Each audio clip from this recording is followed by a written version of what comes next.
Tsy mandeha ho azy ny fisokafan'ny governemanta fa mila fifampiresahana. Io ny valitenin'ny solombavambahoaka Mapar, Razafitsiandraofa Brunelle, raha nanontaniana mikasika ny fanambarana nataon'ny Prime Ministre, izay nilasa fa hisy ny fisokafan'ny governemanta mahafaly.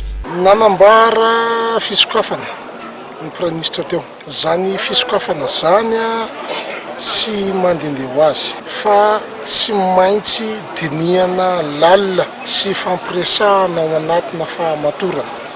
Satria tsy mety zany hoe hiara-iasa sy araka irona fotsiny fa hoe inona no mety ho tombony sy fiatrakan'izany amin'ny fiainam-pirenena, amin'ny sosialim-bahoaka, amin'ny ady atao amin'ny tsy fandriam-pahalemana, amin'ny ady atao amin'ny kolikoly.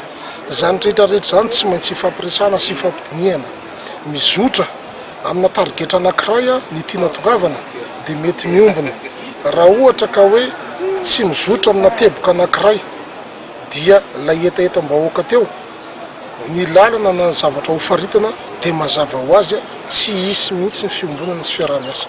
Marihana fa tafiditra ao anatin'ny lisitry ny solombavambahoaka 13 ho minisitra andriamatoa Razafitsiandraofa Brunelle. Andrasana arak'izany, izy ve ny fanantonana eo amin'ny Mapar sy ny fitondrana amin'ny fananganana ny governemanta vaovao.